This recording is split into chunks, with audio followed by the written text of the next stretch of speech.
for me, it's unfair to actually say that it is to a mother whose son is killed because he was killed with the police because he was a suspected drug pusher. I can also say, how about the mother of a child who was raped by a drug addict because of shabu, because he was the guy was totally enraged or crazed by drugs. So it goes both ways. For me personally, I think the actions of this president, of course, he's not perfect. Nobody is. But to actually say that he is trying to destroy the Filipino people or committing an act of violence on the Filipino people, when if you look at his agenda, even as mayor of Davao City, even now as president of the Philippines, wherein you have seen that the laws that you have created, all the figures that are putting us in a situation wherein we can say, okay, we're in a better place. The crime rate has gone down. Of course, it's not a perfect world, but for me, just because he said those things, I have to admit, I am one of those people who will not apologize for something that he said. And honestly, yes, these things are a little bit on the rough side, but it's unfair that we will base him just on those statements. But do you think you can compare victims of the drug war with victims of crime?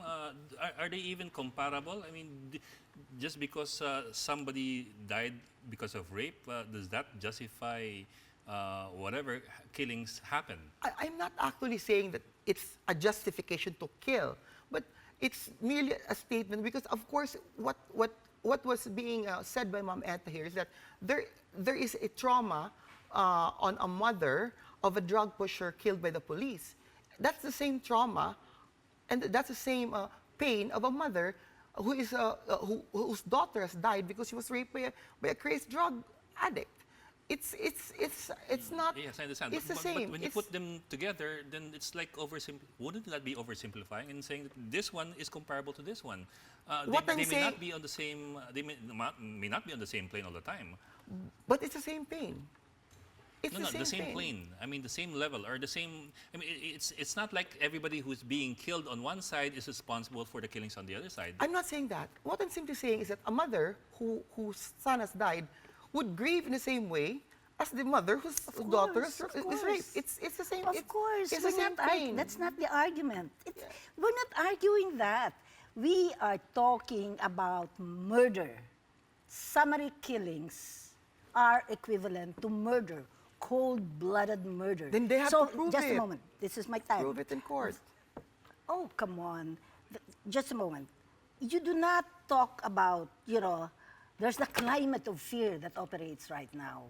And the truth of the matter is that when the policemen say that the crime has reduced, they're talking about petty crimes. Diba? Yung anong tawag mo rito? Yung nagpipickpocket o yung snatch ng bag, they're talking about that.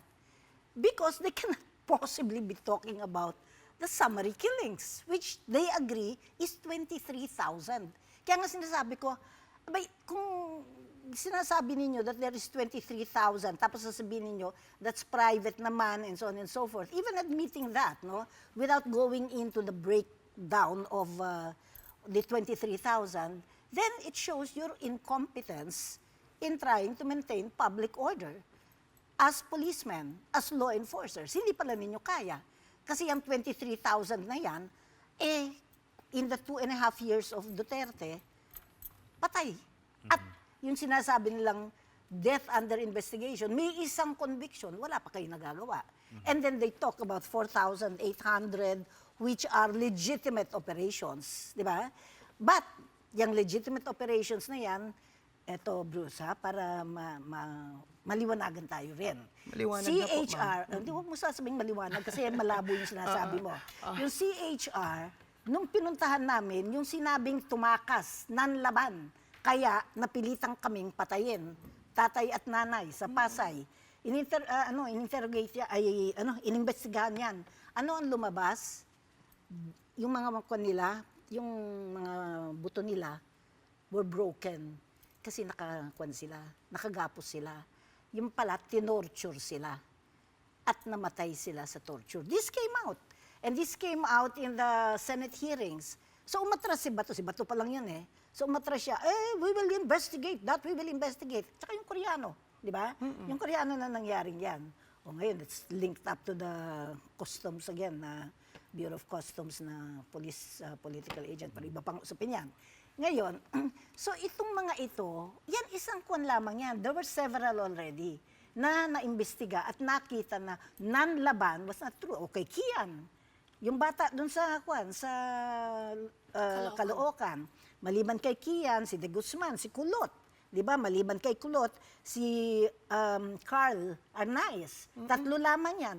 I have about 72 kids that are because of yung tinatawag ni Duterte, anong tawag niya dito?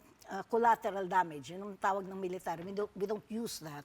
Collateral damage, kasi nandun nakayakap doon sa kanyang grandpa. Nung pumasok yung mga pulis at pinatay yung grandpa, nakayakap yung bata, pati siya nadamay. Yung mga ganyang klase. Kaya mahirap tayo magsalita ng ganon.